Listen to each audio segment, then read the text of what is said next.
there is also a need to be mindful of relations within our families. How do we bring up our boys? What do we communicate to them? Do we unknowingly reinforce gender stereotypes in them? Do we also teach them to be compassionate? Do we allow them the space to freely express themselves, especially their fears, their doubts and weaknesses? Do we let them learn that one should have respect for every human being, irrespective of their sex, color, language, social economic position, race, etc.? Do we teach our boys to have respect for the other sex, other sexes and genders? As parents, what kind of role models do we present to our children? How do we treat our partners, our own parents, our peers, and those who provide services to us? As a husband, how do I treat my wife? Do I treat her as an equal partner? If she is the one who takes care of the household, do I respect the hard work that she puts in? Do I recognize that just as I work in the office, she works in the house, taking 1,000 decisions every day and how to manage the family and its needs? If both of us work outside, then do we help each other with the family chores as well? Or are they the responsibility of just one person, and you can guess who that is? As the partner who looks after the household, do I appreciate the tensions of the breadwinner of the family? What he goes through? How do we treat our subordinates, those who do not have the same positions of privilege as us? Outside our families, how do we treat women in the public space? Do we treat them with respect? Author Timothy Beneke has said, "It is men who rape and men who collectively have the power to end rape."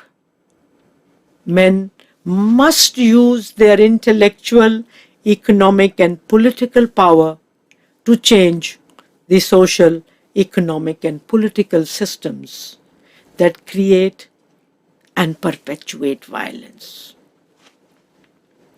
Friends, the good news is that over the last 10 to 15 years, some men and men's groups have begun looking at masculinity and its construction. This interest and engagement is both activist and academic.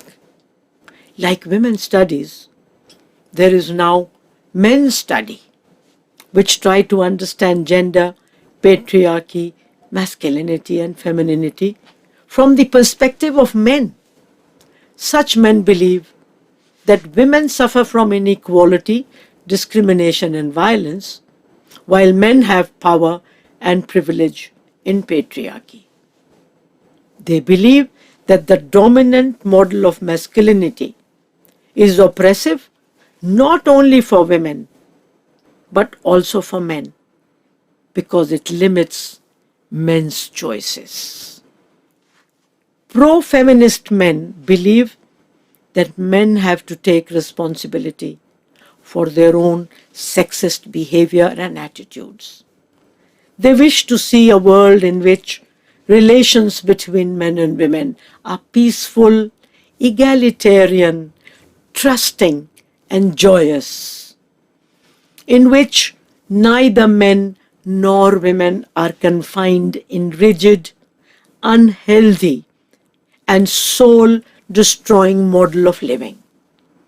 There are men's groups in Australia, Brazil, Canada, USA, India, Nepal, and in many other countries working against violence against women and boys and girls.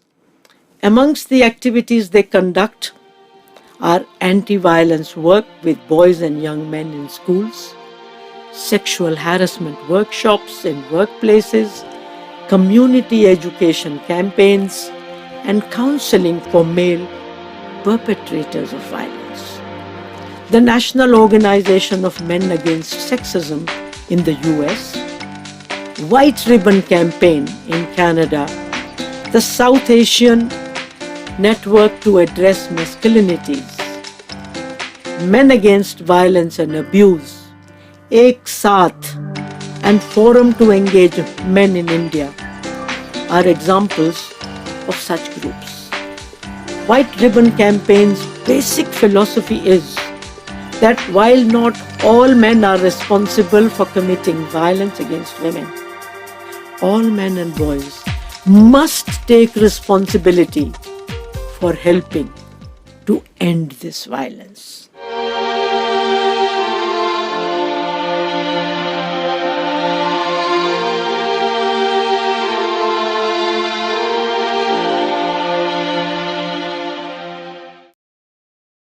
Men who question negative masculinity believe that equality between men and women will make life more fulfilling for both. Gay people and their organizations have also played an extremely important role in critiquing and challenging hegemonic masculinities. And they have helped people understand that gender is not biological, but a socio-cultural construct. I believe one important way for men to change is to get involved in child rearing and household work. I believe we need a movement of men towards parenting, household work, and family kitchens. Looking after children will also bring men closer to their families and remove their own isolation. They will eventually lose their hardness. Childcare demands qualities that make us better human beings, such as complete emotional commitment, selflessness, tolerance, and patience. Intimate and responsible fathering could enrich the lives of men, women, and children. Once they spend time in creating children's life, men will realize that this is also a very creative and fulfilling activity. They will realize what they are missing while giving all their time and devotion for their money-making activities. While making a living, we should not stop living. Men's participation in childcare will not only humanize men, it will be good for children and women also. Children will get to spend time with, be close to, and learn from both parents. Women will get some respite from childcare, and they will be able to pursue some other activities and jobs and interests. Here is a story from a Japanese father in the corporate world who spent all his time making a living, had no time for his family. When someone asked him how big his children were, he said, "Oh, one child may be so big, so big. And the second child may be so big." He's showing like this because the poor man has never seen his children standing. He's only seen them sleeping. And here is one of my favorite stories that gives me hope that men can change. It was 1942 and Mahatma Gandhi was addressing a press conference in his ashram in Wardha, India. After every few minutes and answering a few questions, he would say, "Excuse me, gentlemen, I must go in for a few minutes." He would then go into his hut and return after 8, 10, 15 minutes. After he did this for the third time, a journalist asked why he was wasting their time. Why couldn't he finish the press conference and then go in once and for all? Gandhiji gently replied that he had to go in every few minutes because his wife Kasturba was suffering from acute diarrhea and was too weak to go to the toilet. He needed to give her a bedpan and then clean her. As this story shows, Gandhiji tried to create a balance in his life between his mothering and his public duties.